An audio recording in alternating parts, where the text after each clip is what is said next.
Bank account की जो transaction history है, वो कैसे चेक कर सकते हैं, आज के वीडियो में मैं आप लोग को ये बताने वाला हूँ। लेकिन उससे पहले मैं आपको बता देता हूँ कि ये ट्रांज़ैक्शन हिस्ट्री होती क्या है। ट्रांज़ैक्शन हिस्ट्री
ये होती है कि आपने अपने बैंक अकाउंट से जब वो किसी को पैसे ट्रांसफ़र किए हैं या इजी लोड किए हैं या बिल जमा किए हैं या फिर आपको किसी ने पैसे ट्रांसफ़र किए हैं या आपने एटीएम से पैसे विड्रॉ किए हैं, तो इसे कहते हैं transaction history.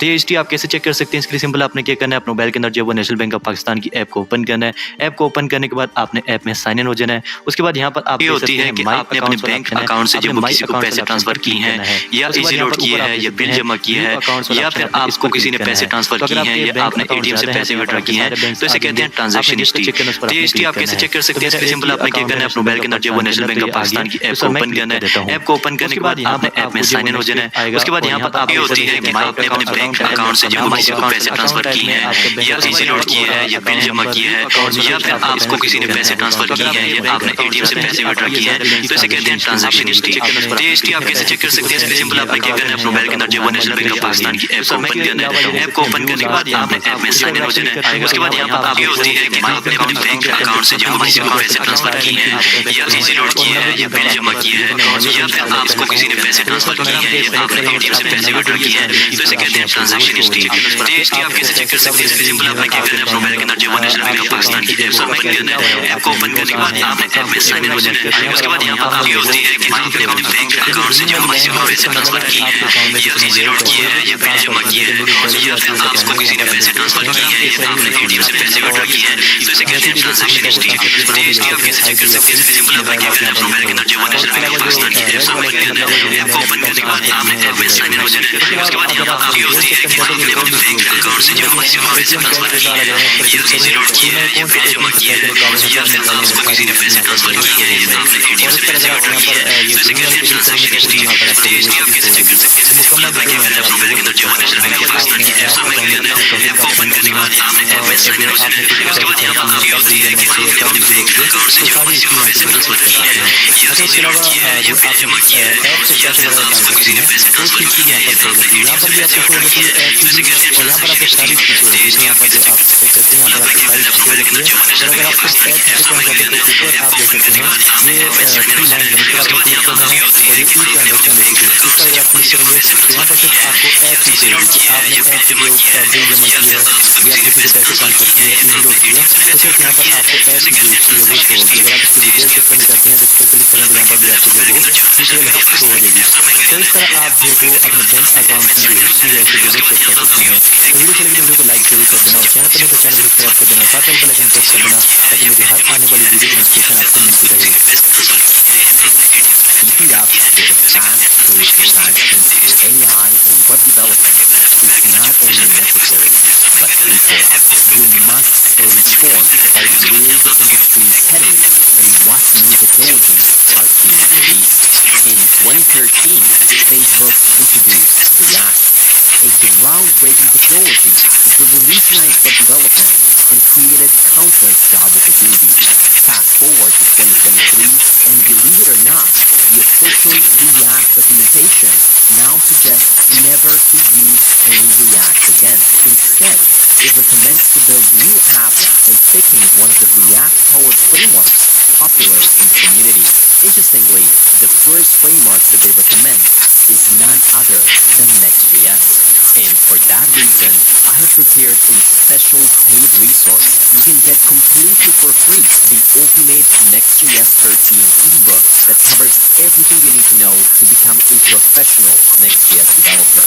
This ebook will cover the complete Next.js roadmap, the essential Next.js concepts, new Next 13 features, extensive guidance on building scalable projects from scratch, and project ideas you can build and deploy to put on your portfolio and get a job. This ebook will be the most comprehensive resource we have ever created. So it will be a paid premium ebook. Thankfully, the first 1,000 people on the waiting list get it completely for free in an upcoming newsletter. Sign up right now via the link in the description not to miss out. If you're wondering whether companies are transitioning to Next.js and whether you should start learning it, the answer to both of these questions is a strong yes. Node.js recently tweeted that they have migrated the Node.js website to Next.js for the long term. indicating that there is a shift towards using Next.js among companies. But that's not all.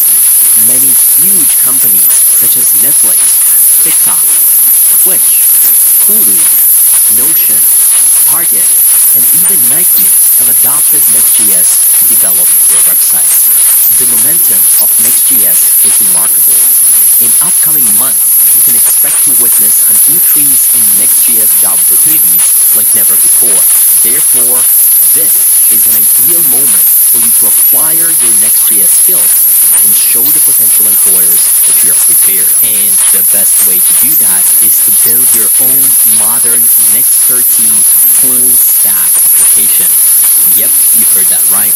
First, we're going to go to the dashboard, and then immediately after, we'll put all of your skills to the test by building this phenomenal application. With the popularity of ChatGPT, we find ourselves more and more in need for really specific AI prompts. This application allows you to discover and share different prompts. So you can search for them, create your own prompts, delete them, check out different people's profiles, and much more. As I said, full stack, flood, Next 13 application that you will build. So stay tuned and let's dive right in.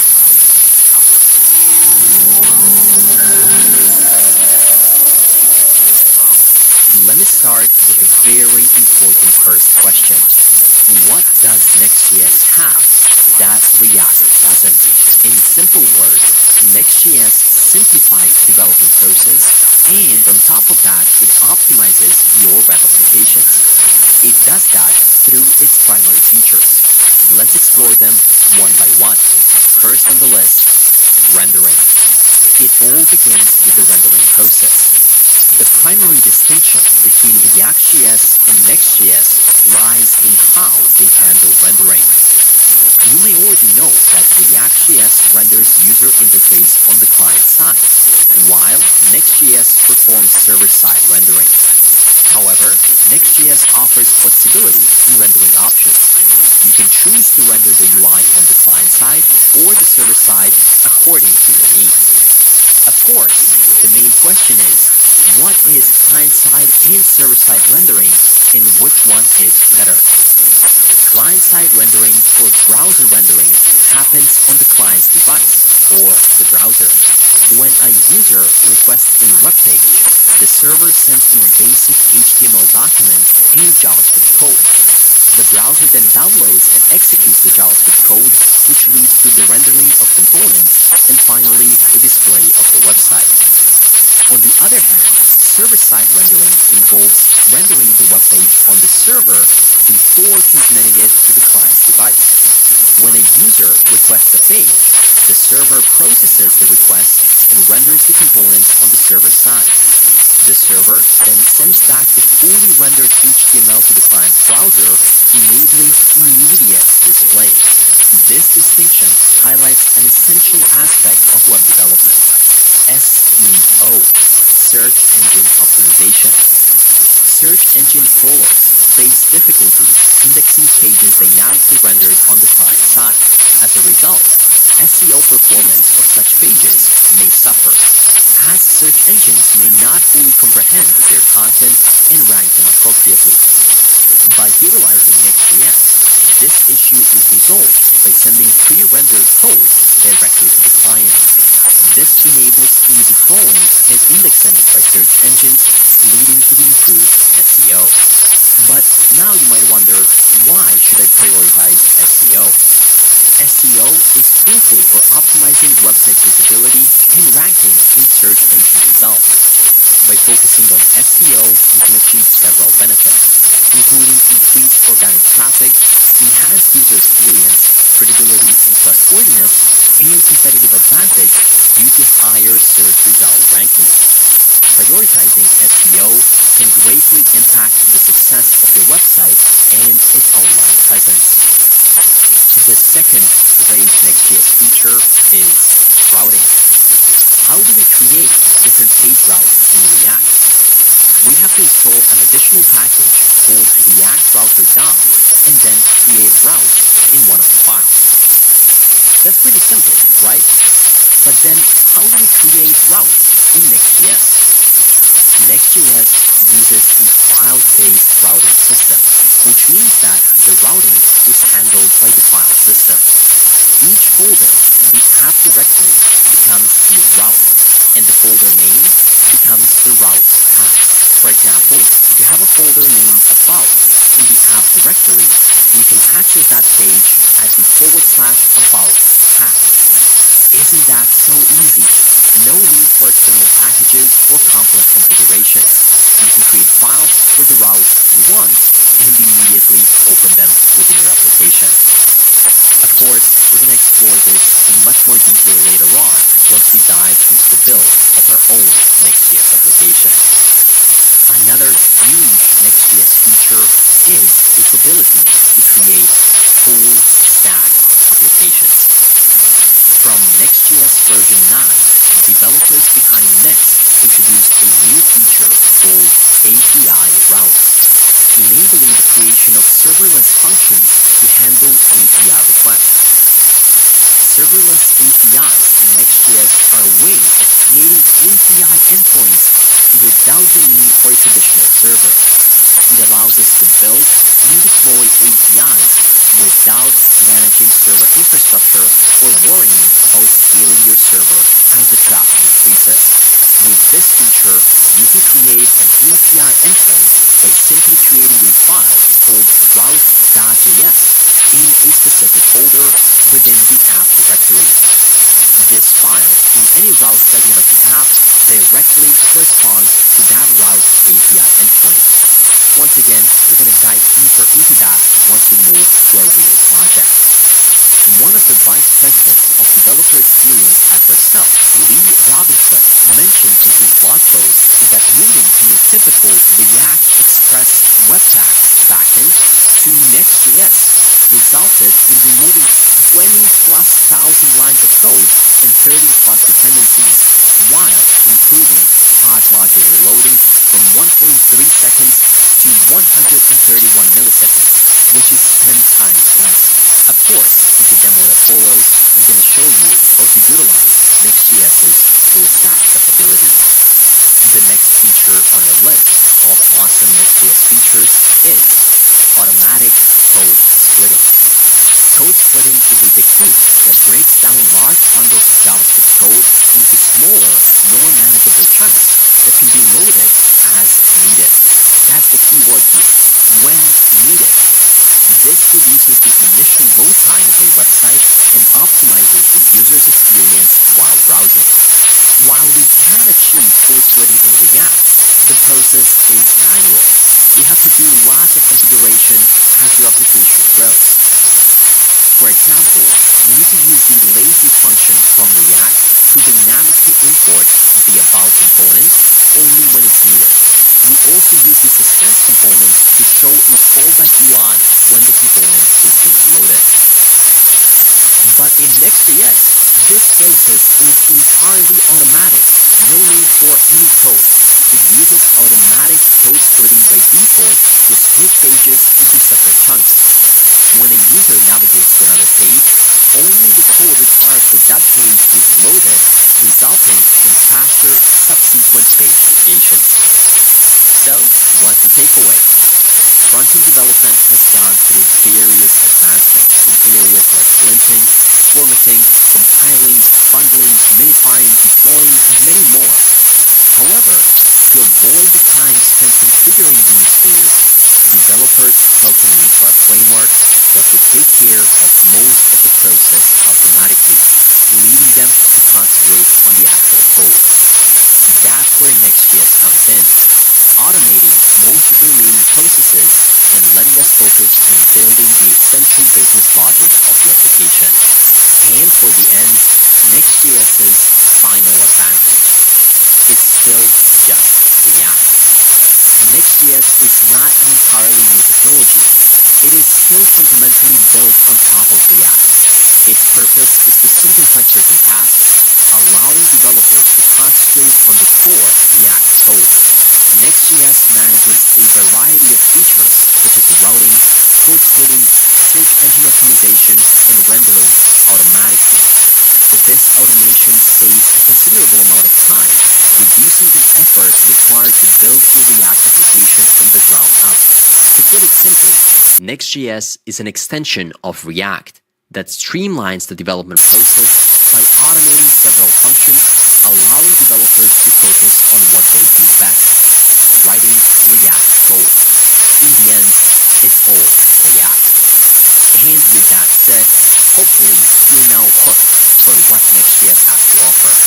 And in the typical JavaScript mastery Next.js style, is an extension we are now of ready React to that transition streamlines the from development theory to actually building your own simple Next.js application with its newest version, including all the required features. Think of it as a one-stop shop for fully understanding and implementing all of these features on your own. Let's get started. Now, Next.js is an extension of React that streamlines the development. Providing practical explanation of all of these features, after which we immediately begin working on the project. To get started, you can create a new folder on your desktop and call it something like share_com. Because in your app, you'll be able to share great stuff that you can use within Next.js is an extension of React that streamlines the development. Window and then drag and drop your administrator in. Within your VS Code, go to View and then Terminal. This is going to open up the integrated Visual Studio Code terminal. Inside of here, you want to type npx create next app Next.js is an extension of React that streamlines the development. Create your next application within the 20 repository. Now, you should get a prompt to say, hey, do you want to install today's next app? Simply press enter to say yes. After that, it's going to ask you, would you like to use TypeScript in this project? Let's say no. Would you like to use ESLint? In this case, we're going to also say no. Next.js is an extension of React that streamlines the development. Then it's going to ask you, would you like to use the src directory? In this case, we're going to say no. And then it's going to ask you, would you like to use the experimental app directory with this project? In this case, we will just say yes, because this feature won't be experimental for too long. The Next.js team has plans to launch it as a stable version in a couple of months. So let's say yes. Hi there, Adrian here. While I was editing this video, Next released a new update 14 hours ago, Next.js 13.4. This version marks the stability for the app router, making it completely stable. That's going to include React Killer components, nested routing layout, simplified data fetching, stream intersense, and built-in SEO. All of the features that are included in today's video. But I just wanted to say that you will no longer get that question, experimental app directory, because now it is stable. So this is great news. Keep on going with the video and have a great time. Then it's going to ask you what import alias would you like to configure. Import aliases are shortcuts that allow you to refer to a module or a file using just the name instead of its full path. This can help simplify and clarify your code, especially when working with complex file structures. So let's simply press enter. Great. Immediately, the installation process has begun, and the project is now ready. As I discuss different features, I will revisit this project to demonstrate some parts in action. So please follow along. First, we're going to do a deep dive into the structure of the Next.js application. When we export the files in Next.js, we will come across the app folder, which is the most important folder in your Next.js app. Then inside of there, you will see layout.js, page.js, and then the global.css. These are the most important files for now. The layout.js file is the main entry point of our application, and all of the components are wrapped within it as if open. As a result, any code you write within this file, such as two tags below world, will be displayed in every route change you create. This unique file enables you to personalize the behavior of your application by providing a common layout or template for all pages. Any components included in this file will be shared throughout your entire application. If we dive into the Next.js implementation on layouts, you'll see a really simple example that explains what the layout is for. It simply takes all the children and then you can create some of the components you're going to reuse across all routes. In most cases, that's going to be your navbar and footer. Additionally, the layout.js file also allows you to customize the appearance of your HTML documents. So you can set things like language, and you can also modify the metadata for all the pages, as well as add script tags, links, or even fonts as it is done in this case. In a nutshell, if you want to add something that should stay consistent across all routes, such as navbar, footer, or read a CSS wrapper, you should place it in the layout.js file.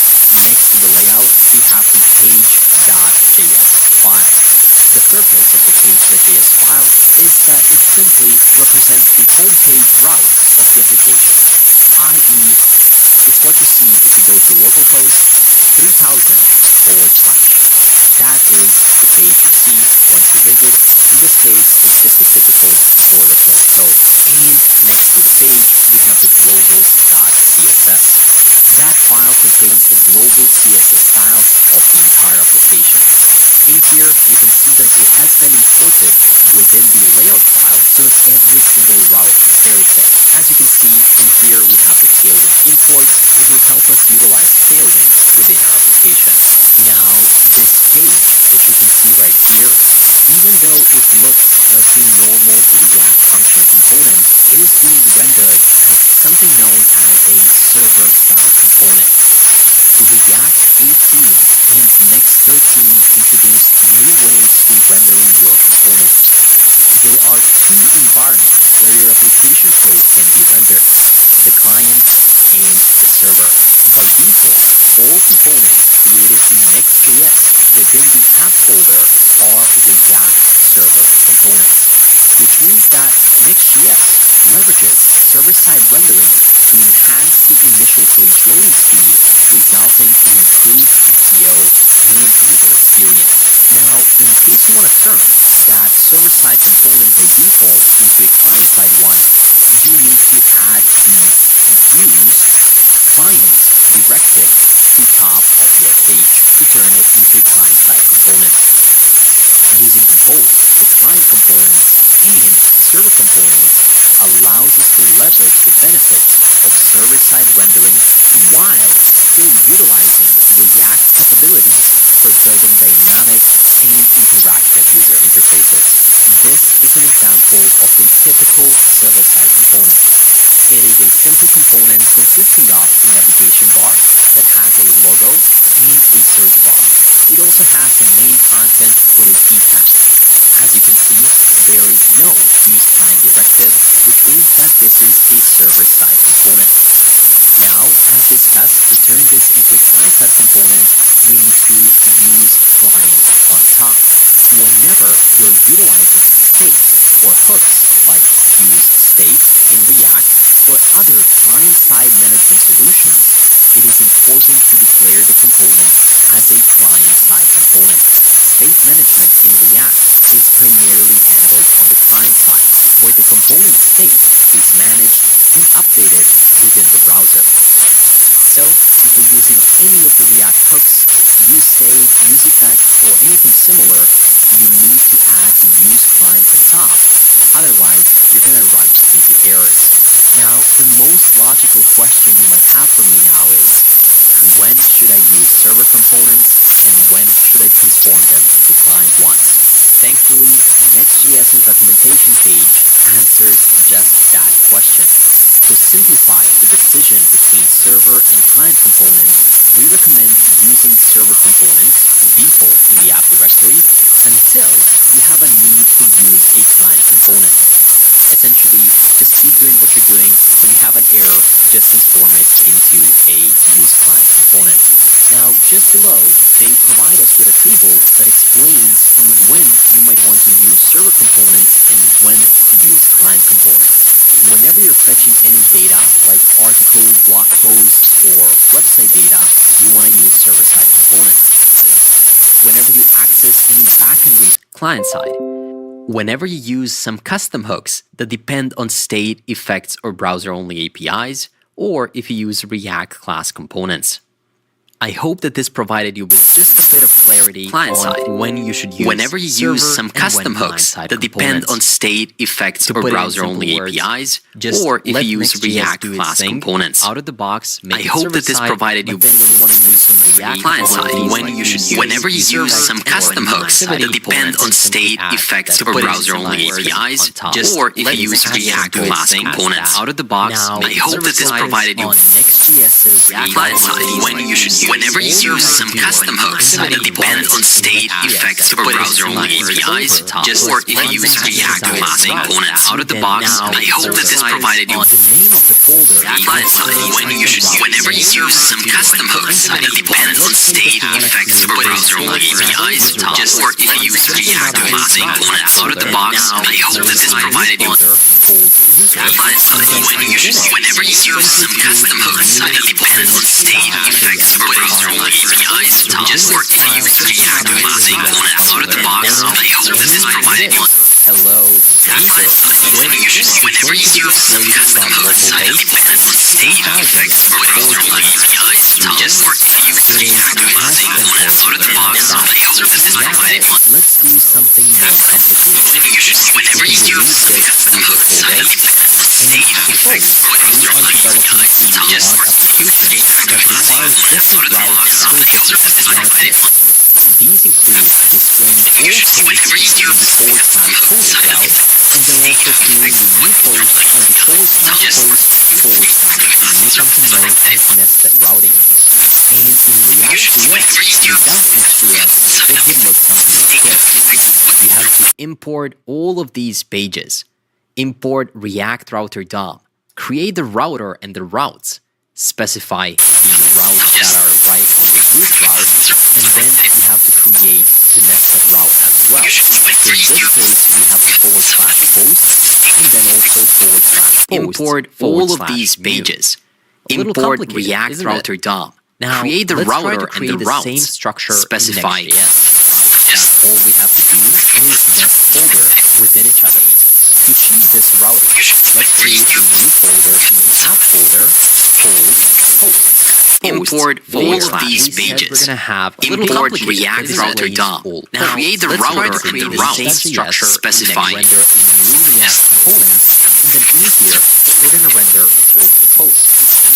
But now, what if we want to create a new nested route for creating new posts? Import all of these pages. Import React Router DOM. Now create the router and the routes. Structure. Specify add a new page.js, create a new component, and we can say new post. It is as simple as that. We now have a page that displays all posts, and this is going to be Import all of these pages. Import React Router DOM. Now create the router and the routes. Structure. Specify /post/new because it is nested within the post folder. New. I hope Post. this makes sense. It and is as you can as see, simple everything is as- file-based, meaning that you create the folders and your routing. Import all of these pages. Import React Router DOM. Now create the router and the routes. Structure. Specify Add the need for something known as dynamic routing. Dynamic routing is like having a flexible system. I hope this for makes creating sense. website It is pages as simple based everything on different as- variables for data. Instead of manually creating each page, Import all of these pages.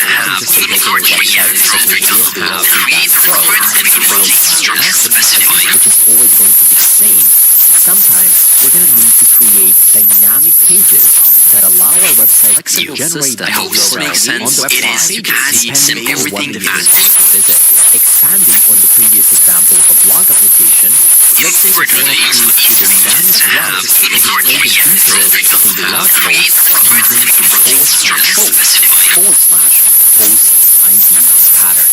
This is something that you see incredibly often. you might want to have the post Your system generated hosts make sense. It is because you send everything one that page, also blog post 2, 3, and so on.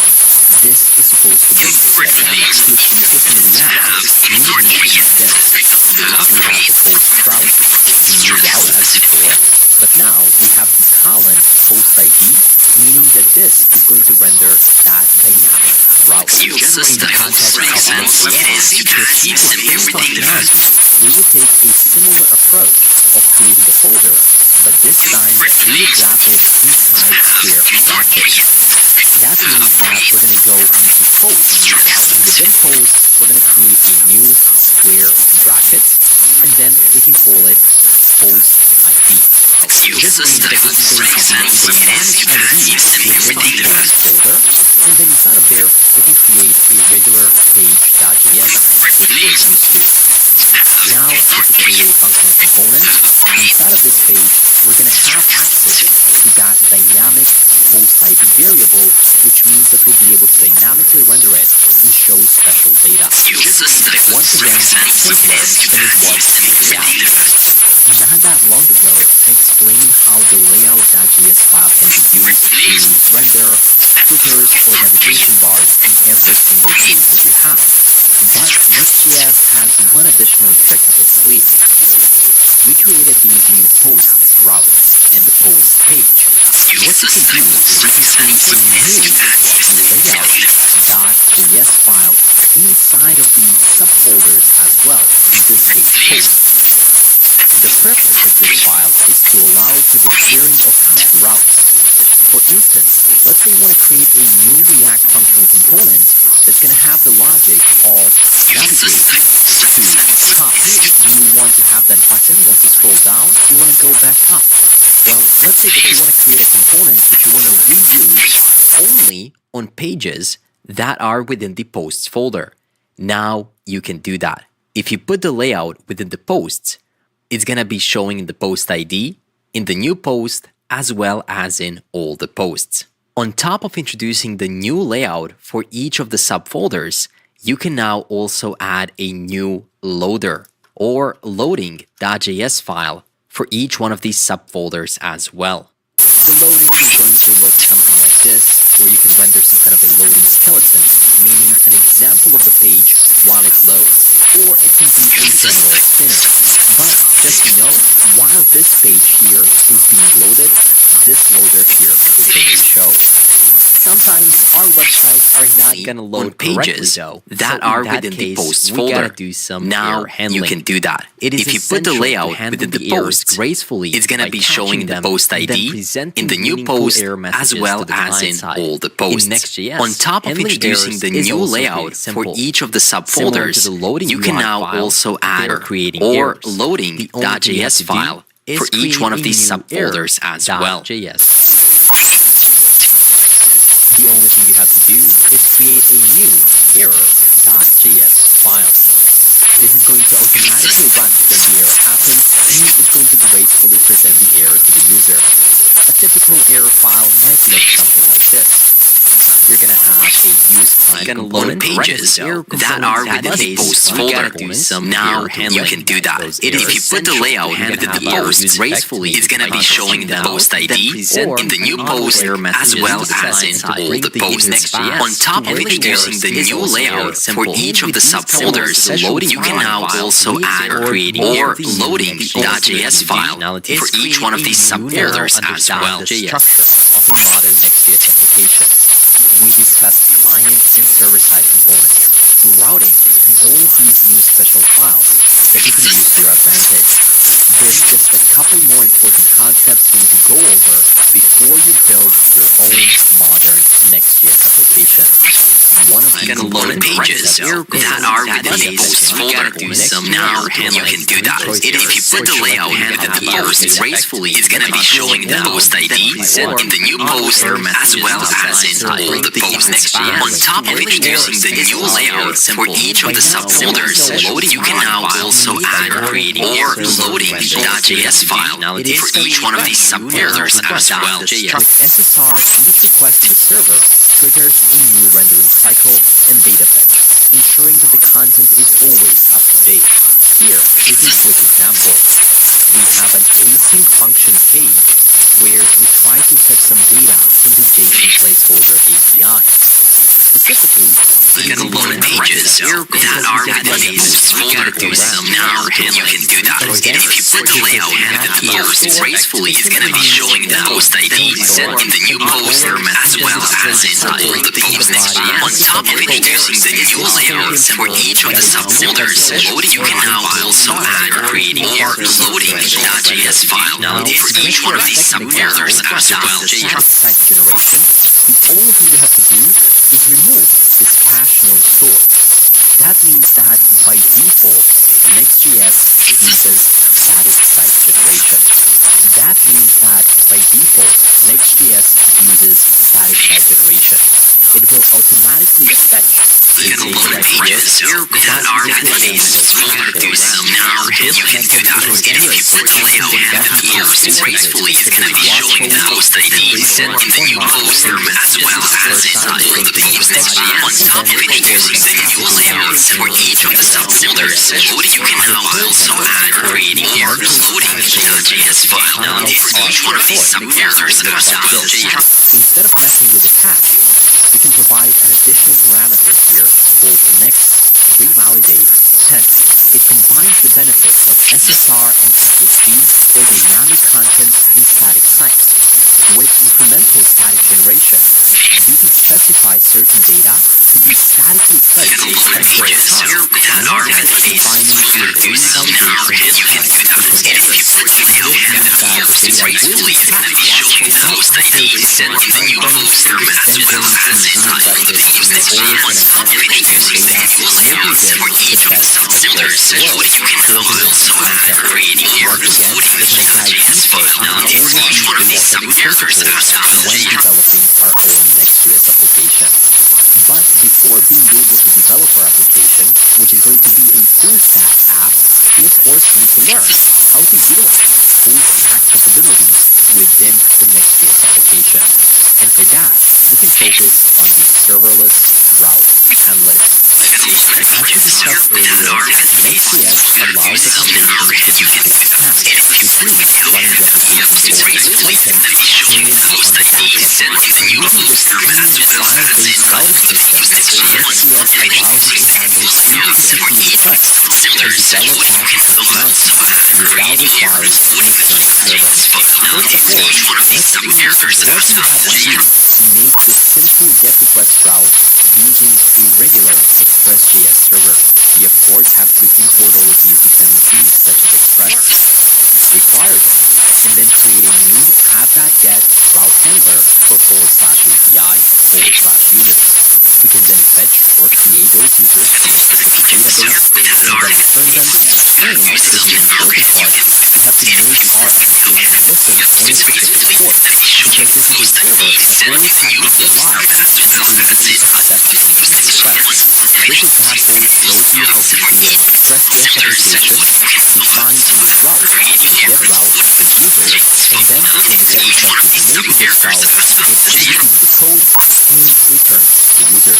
Next.js covers all of the features found in traditional backend servers, which includes middleware, parsing, authentication checks, and even serverless functions to simplify the deployment and scaling of API routes. Before we proceed to the same example route in Next.js, it's worth noting that there are two different ways to define a route in Next. The first one is to create a file-based route handler right within the API folder within the app directory. And the second approach is to create a direct route handler within the app directory itself. But there's a caveat. With this approach, you have to create a separate route.js file that's going to act as a backend API route. But if you want to create a route that's going to start with / like our page diagram, these two cannot interfere.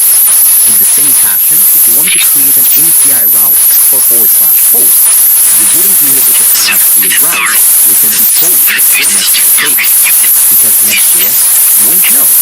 Doesn't have to be a regular content tree that will impact the API route. Simply that, we can forward slash post, set them to render a regular page, and forward slash post that should be an API route. So in this case, I'm going to list these methods like this. So we have tab users, and then we cannot have page users with the route users, which is unfortunate. While this is an excellent feature that enables us to have both the routes and the pages really close to each other, we still recommend the first approach of creating the API routes, meaning don't create a route right within the settings folder. Rather, keep our code clean and understandable, keep all of the backend related logic and API endpoints within the API folder.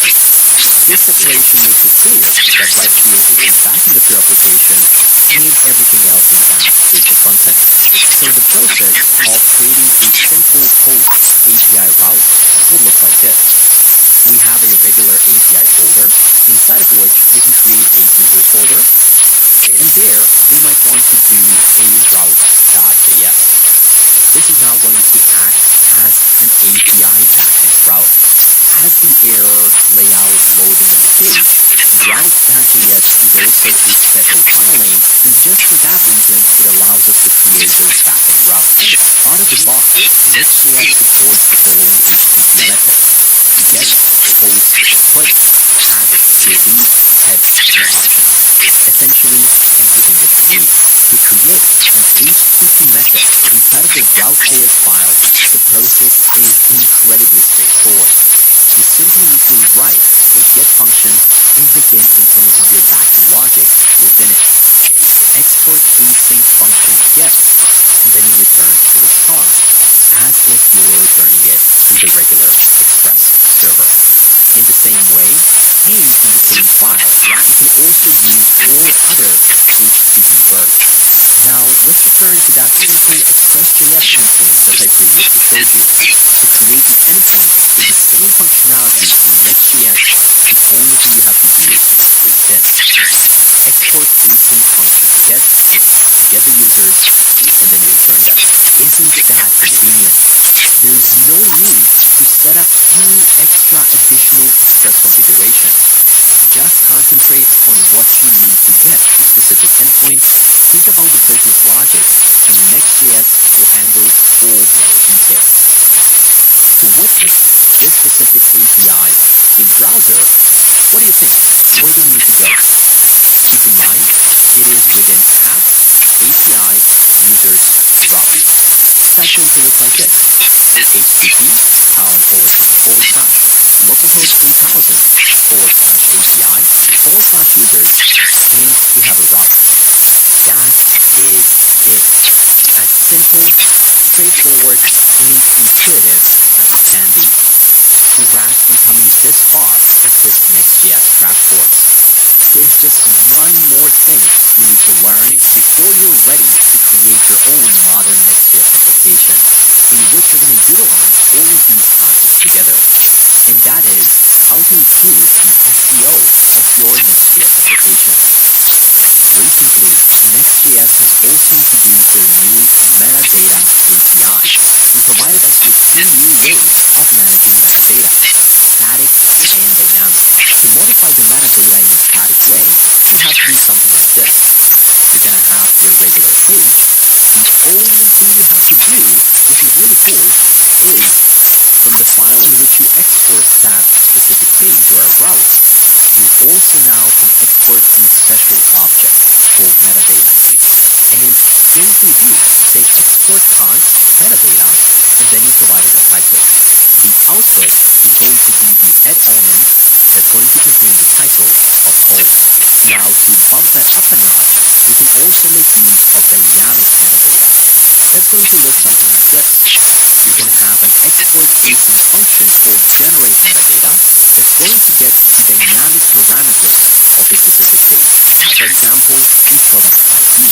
Based on the product ID, you can then make a call to get product function, and then, as the title of the page, you can now return a dynamic title that is equal to the title of that specific product. The output is going to be a unique product name. This is going to of course improve SEO tremendously. And with that, we can conclude this next year's crash course. But with JavaScript mastery, you can get past this with just the beginning of where the real learning starts. Now that you understand the Next.js structure, client and server components, routing, layout, loading, errors, data fetching, and API endpoints in Next.js, you are ready to implement Golang into application that you will build in this video. So, without any further ado, let's dive into the project. The project we'll build today is called Twenty20. It is an open source AI prompting tool for modern world that helps you discover, create, and share creative prompts. As you're aware, we're using ChatGPT more and more every single day. So wouldn't it be great to have a list of all the phenomenal prompts that you can immediately pass into ChatGPT? This is exactly what we're going to do. An app where you can discover and share AI-powered prompts. First, you can log in using Nextbot and Google Authentication. Once you're in, you can immediately start browsing all of the best prompts. The application allows you to search for tags, usernames, and prompt content too. So let's say we want to find something about web development. You can search web, and there we go. We have all the web-related prompts. Also, you can search for some tags like coding, and it's going to give you access to all of the prompts that have that tag in them. Finally, you can search for usernames. So if you know that a specific user shares their favorite prompt, like JavaScript mastery, you can search for that and be able to immediately dive into their profile. From every single part, you can immediately copy it to your clipboard, or if you're the creator, you'll be able to edit a specific prompt as well as delete it. Essentially, Twenty20 is going to allow you to build full stack Next.js 13 Flutter applications. So, without any further ado, let's dive right in. To get started with building your own Next 13 modern application, we're going to start as we always do on the JavaScript Mastery YouTube channel from very beginning by creating a new SD folder on our desktop. Let's call it Twenty20 for fun, of course. It's a fun name there. Let's go ahead and drag and drop it into an empty Visual Studio Code window. Once you've done that, you can go ahead and zoom it in both the view and then terminal. Now we can run the same command we ran before for setting up our crash course demo application. That's going to be npx create dash next dash app add latest and then that hash we created in the current repository. You can press Y and then enter, and then you can enter the following prompts. We won't be using TypeScript, we won't be using Kotlin, we will be using Tailwind,